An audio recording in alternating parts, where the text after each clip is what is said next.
By looking at the thumbnail, you must have understood. A very bad news is coming out about Google's CEO, Sundar Pichai. It is that Google is showing him the way out, and at that time, its revenue was around $74 billion, which increased to about $305 billion in 2023. Whereas in 2015, when its stock price was between $26 and $37, it has now reached $149. Do you know who wants to remove him from the company? Those investors who have earned many full profits from Sundar Pichai's tenure. And this is quite shocking. Before we delve into this whole matter, we need to understand why Sundar Pichai was made the CEO of Google. Was there really any special talent in him, or was there some other reason behind it? Sundar Pichai's career started as an engineer and product manager within a semiconductor manufacturing company in Silicon Valley. After that, he started working as a consultant in McKinsey & Company, and then in 2004, his journey in Google began. Working for Google Toolbar's product management, he became the vice president. During this time, he felt that Google Toolbar was moving towards its end, and due to changing tech innovations, people would stop using it. In such a situation, he convinced Google's co-founders Sergey Brin and Larry Page to develop their own browser, which would be more user-friendly than the available browsers in the market. Following Sundar Pichai's idea, Google Chrome was launched in 2008, which saw massive success and quickly surpassed Firefox and Internet Explorer, becoming the world's #1 browser. But is this the whole truth? Not at all. In fact, this story is told from Sundar Pichai's perspective, while the story from another site is very different. The amazing thing is that all these controversies of Sundar Pichai had nothing to do with him becoming the CEO. So then on what basis was he given such a big position? Friends, there are so many twists in this whole story that a full movie could be made on it. To understand this whole story, let's go back to the time when Sundar Pichai was hired by Google.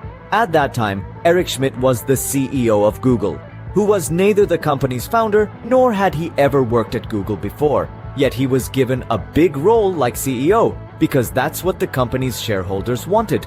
They wanted Eric Schmidt to keep Google's co-founders Larry Page and Sergey Brin under his control. But the co-founders felt differently, and to prove this, they always tried to do something new. One of these efforts was Gmail, which was launched on April 1st, 2004. And you may not know that Sundar Pichai's interview at Google was on the same day. Larry and Sergey wanted to prove to the world that Google's search engine could be much bigger than Gmail was their first attempt at their mission. After that, they acquired Android, YouTube, and Google Maps. But many times, Larry and Sergey did not even let Eric know about these acquisitions. Well, all these acquisitions were very successful, and the company also made a lot of profit from them. Along with this, both founders believed that entering the browser market could be a better opportunity for them because through this, they could give more priority to Google's services and products within their browser. When people were using their browsers, they were connected to other products like Google Meet and Docs. Google could easily promote its ecosystem through the browser. However, Eric Schmidt disagreed with this idea. He believed that competing in the browser market, already dominated by Microsoft's Internet Explorer and Mozilla's Firefox, would require significant resources and offered no guarantee of success. Eric believed that Google should focus on its core business instead of diversifying into different markets. Despite Eric's opposition, Larry and Sergey launched Chrome not because of Sundar Pichai's idea, but because they had been dreaming of it for years. However, they lacked the permission and support to work on the project. When Sundar Pichai proposed the idea of Google's browser to the co-founders, a glimmer of hope emerged in the darkness. He suggested forming a team to work on Chrome without Eric's knowledge. With Sundar Pichai's help, Google Chrome was launched and became a huge success in the market, surpassing its biggest competitors, Firefox and Internet Explorer, within just 3-4 years. Larry and Sergey developed several products that gained popularity, some of which Eric had opposed for years.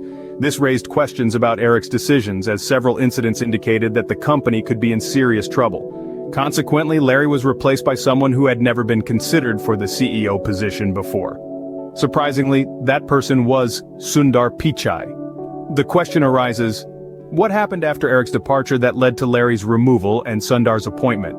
When Larry became the CEO of Google, he started working on futuristic projects like Google's self-driving car and Google Glass.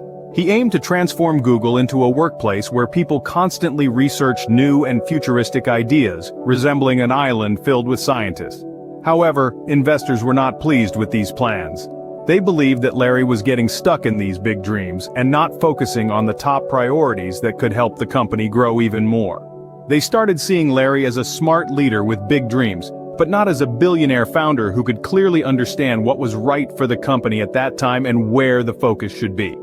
The rift between the founders and investors continued, and suddenly, Larry lost his voice. In fact, since the early 2000s, Larry Page had been suffering from vocal cord paralysis, making it difficult for him to speak. However, during 2010, his condition worsened, leaving him unable to share his ideas, attend shareholder meetings, or give presentations. This is a clear proof that no matter how much money or dollars you have, you can never fix some problems with that money. Google, being a big company, couldn't run like this. So the talk of giving Larry's position to someone else started. Since Google's founders were Sergey Brin, he took responsibility for Google and solved all the problems. But in reality, nothing like that happened because Sergey Brin was caught in an extramarital affair with Google Glass's marketing director. This led to a lot of infamy and humiliation for Sergey Brin, and his relationship with Larry Page also soured. Even they stopped talking to each other. Google needed to find an executive who could bat on the CEO's chair and manage the company's governance.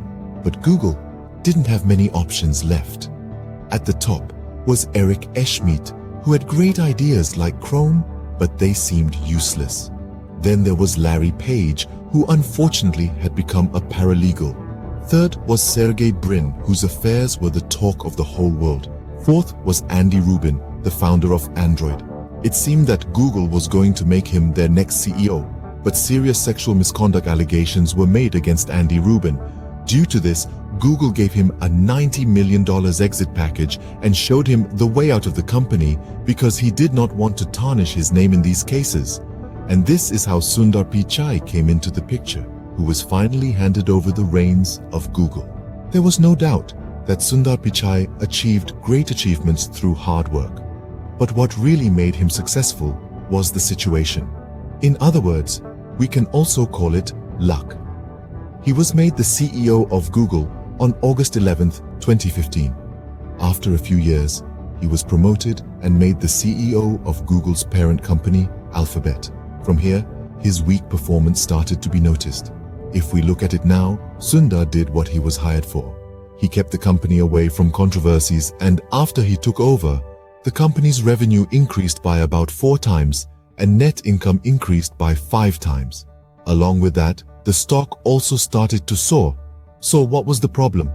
The biggest problem is that Google has only achieved growth in balance sheet, profit, and revenue, while it has turned its face away from innovations. Think about it. Can you tell about any successful product of Google that was launched after Sundar Pichai became CEO? As far as I'm concerned, I consider Google Pixel as its biggest launch, which is a good phone in terms of features, performance, and value, but its sales and marketing are very poor, which is why its market share is only 4.6%. In India, its market share is even less than 0.2%. Despite all these things, there were no special problems in India. The problem arose when OpenAI launched ChatGPT in India on November 30th, 2022. After this, people in India started wanting Google to surpass OpenAI in terms of AI innovation, which Microsoft was supporting. But it is clear that this was not such an easy project, especially when the deadline was so close. Even then, Sundar Pichai tried, and just 4 months later, in March 2023, he launched Google Bard, the AI successor to ChatGPT. But this turned out to be a bad move for Google because people felt that this was just a copy of ChatGPT. Things became even more difficult for this company. The company released a GFX ad in which a sax player asked Bard a question that led to Google facing a lot of criticism. The question was whether James Webb Space Telescope's new discovery is something I can tell my 9-year-old child about. In response to this question, Bard gave two answers because, according to Bard, it was with the help of this telescope that the first image of any planet outside our solar system was taken. However, according to NASA, in 2004, the European Advanced Telescope had taken images of planets outside our solar system. After this incorrect answer, Bard AI started facing questions. What happened next? The company's share prices started plummeting rapidly, and its market value decreased from $100 billion. After this criticism, Sundar made Bard even more versatile to rectify the company's mistake, making various improvements. Later, by changing its name to an improved version, it was rebranded as Google Gemini. So the question arises, did it save Google from repetition? The answer is absolutely not. In fact, whatever was saved, Gemini also worked to eliminate it. Because of this, the company got embroiled in even more controversies. In reality, a user asked Gemini to generate an image of George Washington. However, the image generated by Gemini darkened the skin tone, whereas in reality, they were fair-skinned. Additionally, when asked to create photos of pop stars, Gemini created images of one male and one female with dark skin tones. It also generated images of English kings, Vikings, and even Nazi soldiers with darker skin tones. As the controversy escalated, Google clarified that they are trying to fix these issues. However, they had to discontinue the text-to-image feature. But even then, they could not escape controversy, as during this time, a major controversy arose with Prime Minister Narendra Modi. Offensively, Gemini referred to PM Modi as fascist, leading Google to issue a notice demanding an explanation. Google responded by stating that Gemini is not always reliable in answering all prompts. Due to such continuous controversies, Alphabet's market cap decreased from $1.798 trillion to $1.702 trillion, resulting in a loss of $96.9 billion. It is evident that such losses certainly affected investors negatively, leading them to demand Sundar's removal from the CEO position. Sergey Brin has also stepped out of the affair and drama, which may not be a positive sign for Sundar Pichai, as Sergey has always worked in the shadows. In this scenario, it is possible that this time, it's just enough for today.